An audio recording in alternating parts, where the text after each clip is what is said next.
Hello everyone, welcome to my channel learn and grow 26। Previous video में हमने करा था इडियम्स एंड फ्रेजेस और मैंने बोला था कि हम अब अपकमिंग वीडियोस में हम करेंगे कि वन वर्ड सब्स्टिट्यूशन की जो हमारी पूरी सीरीज है उसमें हमने करा है कि वन वर्ड सब्स्टिट्यूशन को किस वर्ड का क्या मीनिंग होता है। आज हम करेंगे कि वन वर्ड सब्स्टिट्यूशन के अगर हमें एग्जाम्स में आता है कि ऑप्शन आते हैं 4, उसमें से हमें चूज करना होता है। ये हमारे क्वेश्चन में किस तरह से आता है वन वर्ड सब्स्टिट्यूशन। आज हम ये करेंगे कि हमें 4 ऑप्शन आते हैं और उसमें से हमें चूज करना होता है कि हमें कौन सा इसका क्या मीनिंग होता है। तो हमें क्या होता है, उसका वर्ड का मीनिंग दिया हुआ होता है लेकिन हमें वर्ड चूज करना होता है। अभी तक हमने क्या करा था अपनी सीरीज में कि किस वर्ड का क्या मीनिंग होता है।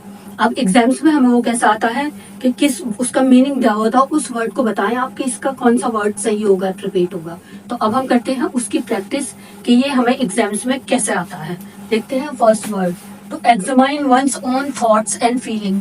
और ये वो वर्ड्स हैं जो मैं वन वर्ड सब्स्टिट्यूशन में जो सीरीज में मेरे छूट गए थे वो सब वर्ड्स में अब जैसे हमें एग्जैक्ट में ऑप्शन में आता है उसमें लेकर आई हूँ। इसलिए आप कुछ भी ये ना सोचिएगा कि ये पुराने हम सीरीज में कर चुके हैं या पहले देख चुके हैं। ये नए वर्ड्स हैं जो मैं सीरीज में छूट गए थे और उन सबको भी रिवाइज कराऊंगी जो मैंने पूरी सीरीज में कराए ए से जेड तक।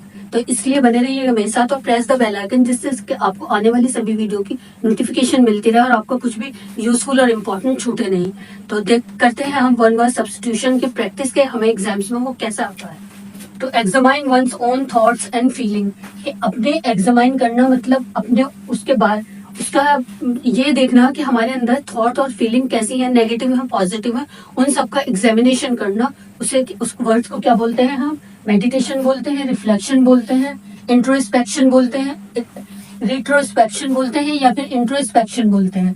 मेडिटेशन तो होता है किसी चीज का ध्यान लगाना और रिफ्लेक्शन होता है किसी चीज की परछाई और रेट्रोस्पेक्शन होता है कि फिर से किसी चीज का, री का मतलब क्या होता है कि फिर से किसी चीज का इंस्पेक्शन करना। तो उसका मीनिंग क्या होता है, इसमें क्या हमारा सुइटेबल है? इंट्रोस्पेक्शन। इंट्रो मीन्स भी क्या होता है कि अपना इंट्रोडक्शन देना और इसमें क्या है कि अपने आप एग्जामाइन करना अपने थॉट्स को और फीलिंग को कि हम ज्यादा आजकल कुछ ज्यादा ही नेगेटिव सोचने लगे हैं। ऐसे अपने आप को बीच बीच में हम अगर ज्यादा रूड हो जाते हैं किसी फैमिली मेंबर के साथ तो हम खुद को एग्जामाइन करते हैं, कभी कभी खुद से बात करते हैं कि हम उसके साथ कुछ ज्यादा रूड हो गए, मैंने कुछ ज्यादा कड़वा बोल दिया, मेरी फीलिंग कुछ ज्यादा रूड होगी। तो उसे क्या बोलते हैं हम? इंट्रोस्पेक्शन। जो एग्जामाइन करें one's own thoughts and feeling उसे क्या बोलते हैं? इंट्रोस्पेक्शन।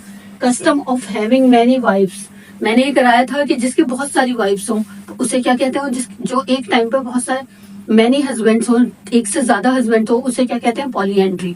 और जिसके custom of having many wives उसे क्या कहते हैं? मोनोगैमी, बाइगैमी, मैट्रिमोनी या फिर पॉलीगैमी। मोनो मीन्स तो वन होता है तो इसलिए इसमें तो मैनी वाइफ्स है और बाइगैमी भी इसमें 2 होता और मैट्रिमोनी होती है कि वो एक जब आप शादी के लायक हो जाए। तो इसका आंसर क्या होगा हमें? जिसकी बहुत सारी वाइफ्स होती है, custom of having many wives, वो क्या होता है? पॉलीगैमी। थर्ड की साइड चलते हैं, to send an unwanted person out of the country. ये मैंने कराया था कि जब हम किसी को अनवांटेड, जैसे पुलिस का आपने देखा होगा तेजाब मूवी में कि जब वो चोरी करते रहते हैं तो वो उनसे परेशान आ जाते हैं, उन्हें जेल में डाल कर भी कि ये तो बाद में बाज ही नहीं आ रहे, वही चोरी करे जाते हैं। किसी का पर्स ले लिया, किसी का कुछ चुराया, किसी का कुछ, छोटी छोटी जो चोरियां करते हैं तो उन्हें क्या करते हैं हम? दूसरी कंट्री के लिए पुलिस पूरी टीम जो होती है वो कहती है कि इन्हें डिपोर्ट कर देते हैं जब ये बाज नहीं आ रहे दूसरी कंट्री के लिए। तो जो person, to send an unwanted person out of the country, जिसकी जरूरत नहीं है अनवांटेड पर्सन को, जब उसे कंट्री से सेंड करते हैं तो उसे क्या बोलते हैं? एक्सक्लूड बोलते हैं। एक्सक्लूड मीन्स किसी चीज को निकाल देना, इंक्लूड मीन्स अपने में शामिल करना, एक्सक्लूड निकाल देना। ऑस्ट्रेसाइज भी वही होता है कि किसी को एक्सक्लूड कर देना। एक्सपेट्रिएट मीन्स होता है कि वही कि अपने किसी कंट्री, एक्सपेट्रिएट्स बोलते हैं कि जो बाहर जाकर रहने लगता है, जो अब्रॉड रहने लगता है उसे बोलते हैं हम एक्सपेट्रिएट। जो काम के सिलसिले में अपनी किसी भी वजह से बाहर रहने लगता है तो उसे क्या बोलते हैं हम? जिससे अनवांटेड पर्सन को कंट्री से बाहर डिपोर्ट कर देते हैं तो उसे क्या बोलते हैं? हम डिपोर्ट बोलते हैं। तो send an unwanted person out of the country, deport. आपने देखा होगा एक सीरियल आता था वो जोया वाला और असद वाला, तो वो उसे क्या करते हैं? अनवांटेड करके वो बाहर से आती है तो वो उसे डिपोर्ट करने लगते हैं। डिपोर्ट मीन्स होता है कि उसे अपनी कंट्री से बाहर भेज देना कि अनवांटेड पर्सन को। अब देखते हैं fourth, murder of a brother. मैंने आपसे पूछा था तब मैं पी के और आई के वर्ड्स करा रही थी कि इन्फेंटिसाइड्स किसे कहते हैं? जो इन्फेंट का मर्डर करते हैं। और जो अपने ब्रदर का मर्डर करते हैं उसे क्या कहते हैं? पैट्रिसाइड्स कहते हैं, होमोसाइड्स कहते हैं, या रेजिसाइड्स कहते हैं, या फैक्ट्रीसाइड्स कहते हैं। उसे हम फैक्ट्रीसाइड्स कहते हैं। होमोसाइड्स तो कहते हैं जो ह्यूमन बीइंग का मर्डर करते हैं और पैट्रिसाइड्स कहते हैं जो अपने फादर का मर्डर करते हैं और ब्रदर का मर्डर को क्या कहते हैं? फैक्टिसाइड्स कहते हैं। रिलेशनशिप बाय ब्लड और बर्थ, जैसे कहते हैं मेरा खून का रिश्ता है इससे, तो क्या है? ब्लड का रिलेशनशिप और बर्थ के रिलेशनशिप जिससे होता है, हमारा सगे बहन भाई बोल देते हैं, तो उसे हम क्या कहते हैं? पेरेंटेज बोलते हैं, एफिलिएशन बोलते हैं, नेपोटिज्म बोलते हैं, या फिर कॉन्सैंग्यूनिटी बोलते हैं। आप नहीं बता पाएंगे इसमें कोई भी सही क्लियर बताइए। पेरेंटेज बोलते हैं, उसे एफिलिएशन बोलते हैं। नेपोटिज्म होता है कि किसी भी अपने ताकत के जरिए किसी को, अपने रिलेटिव्स को जॉब देना हो, या अपने फैमिली मेंबर को अपनी पावर के थ्रू। क्या कोई ऑफिस में बॉस है और उसका कोई फैमिली मेंबर आ जाए या उसका कोई रिलेटिव्स आ जाए, तो वो उसको वो जॉब दे दे, उसको क्या बोलते हैं? हम नेपोटिज्म बोलते हैं। एफिलिएशन बोलते हैं कि किसी से अट्रैक्ट होना या किसी से रिलेशन बनाना। पेरेंटेज बोलते हैं जो मतलब अपने पेरेंट्स के से एक से ही होते हैं, उन्हें क्या बोलते हैं? हम पेरेंटेज। और कॉन्सैंग्यूनिटी बोलते हैं जिससे रिलेशन होता है हमारा ब्लड का और हमारा बर्थ का। तो इसका आंसर क्या होगा? कॉन्सैंग्यूनिटी होगा इसका आंसर।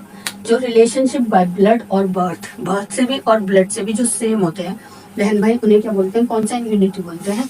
अब करते हैं आगे 5th, 6th, 7th, 8th, 9th, 10th। अभी करें हमने 5th, इन सब की प्रैक्टिस कीजिए और जो वर्ड्स आपको इंपॉर्टेंट लगे उसकी अपने डेली यूज में लाइफ में प्रैक्टिस कीजिए, क्योंकि ये बहुत इंपॉर्टेंट टॉपिक है। वन वर्ड सब्स्टिट्यूशन एक क्वेश्चन जरूर आ जाता है किसी भी टीचिंग एग्जाम्स में, आप उठा के देख लें, कोई भी हो, यूपी टेट हो, सी टेट हो, 1-2 क्वेश्चन जरूर आ जाता है, इसलिए प्रैक्टिस कीजिए। और उसके बाद करते हैं 5th।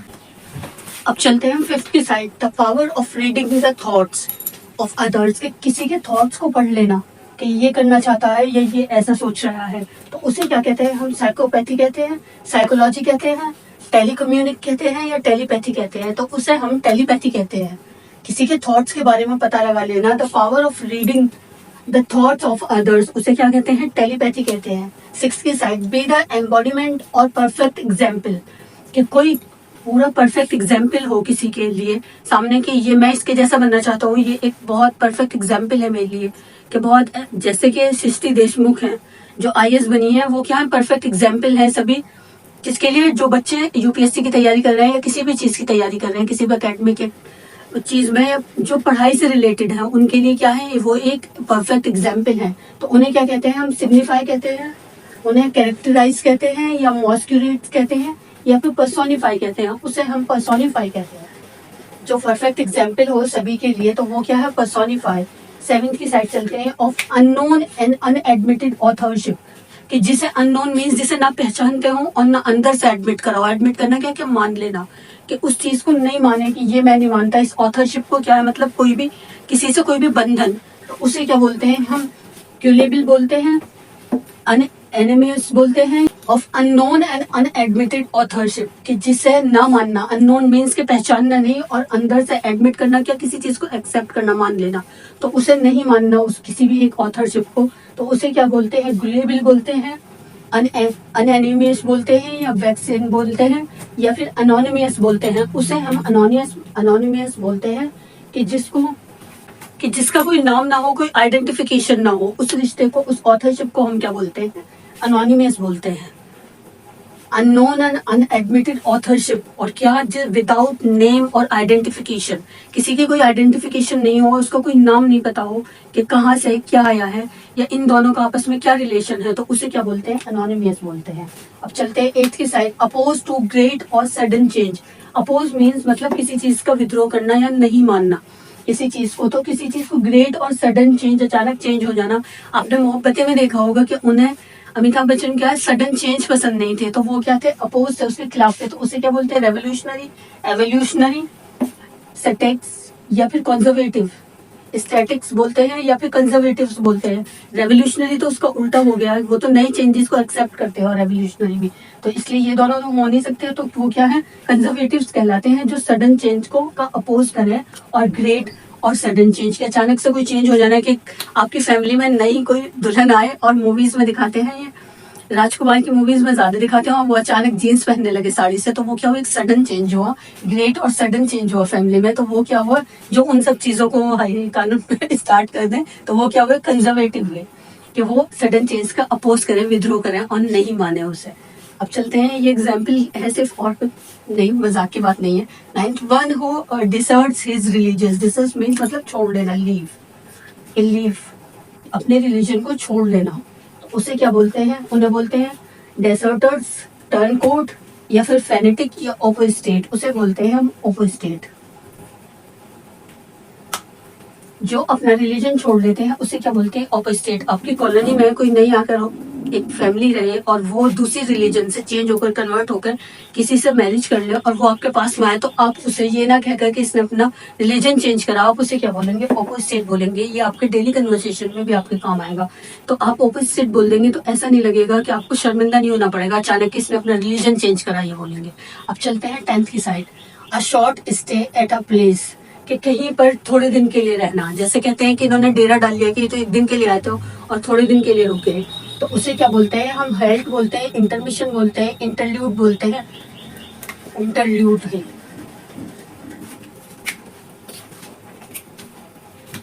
इंटरल्यूड बोलते हैं उसे। इंटरल्यूड्स का तो मीनिंग वही हो गया, इंटरमिशन हो गया, इंटरवेल हो गया। और उसे सोजॉन बोलते हैं। इसका राइट आंसर क्या होगा? सोजॉन होगा। इसको प्रोनाउंस कैसे करेंगे? सोजॉन। तो हॉल्ट भी नहीं होगा, इंटरमिशन इंटरवेल हो गया, इंटरल्यूड भी इंटरवेल हो गया। जो थोड़े टाइम के लिए कहीं आकर रहने लगे उसे क्या बोलते हैं? Sojourn. Thank you for watching my videos, और बने रहिए मेरे साथ और प्रेस द बेल आइकन, जिससे आपका आगे कोई मेरा वर्ड्स न छूटा। और इसके बाद एक बहुत इंटरेस्टिंग टॉपिक लेकर आएंगे कि कैसे एक हम इंटरव्यू में कैसे फेस करना चाहिए, किन चीज़ों का हमें ध्यान रखना चाहिए अपना इंटरव्यू देने में, किसी भी जॉब के लिए या फिर यूपीएससी की जो तैयारी कर रहे हैं उन सब के लिए। आज अपकमिंग वीडियोस में मैं लेकर आऊंगी आपके लिए कुछ 8 ऐसे फ्रेजेस जो हम अगर यूज करेंगे तो उससे हम ऐसा नहीं लगेंगे कि हम कुछ जानते नहीं है या वी डोंट नो एनीथिंग, या फिर हम उससे फेस नहीं कर सकते हैं उस सिचुएशन को। तो वो मैं नेक्स्ट वीडियो में ही एक्सप्लेन करूंगी कि उस क्या होता है उसमें और क्या लेकर आई हूँ मैं आपके लिए। तो इसलिए बने रहिएगा मेरे साथ, बहुत ही इंटरेस्टिंग टॉपिक है और आपके बहुत काम आएगा इसलिए। और लाइक, शेयर और सब्सक्राइब भी कीजिए, जिससे कि आपके फैमिली मेंबर और आपके क्लासमेट्स के भी ये सब अगर एग्जाम्स में आए तो आपके सही हो जाए। मैं खुद अपने कॉम्पिटेटिव एग्जाम्स में मैंने जो दिए हैं, मैंने इनमें से 3-4 क्वेश्चन ऐसे हैं जो मैंने खुद अटेम्प्ट करे हैं। मैं आपके लिए वो इम्पोर्टेंट और यूजफुल टॉपिक क्वेश्चन लेकर आई हूँ, और वो ये टॉपिक है कि जिससे कि आपको अब एक वीडियो में ही आपको 2-3 क्वेश्चन आपके सही हो जाए। Thank you for watching my videos, और लाइक, शेयर और सब्सक्राइब कीजिए। Thank you.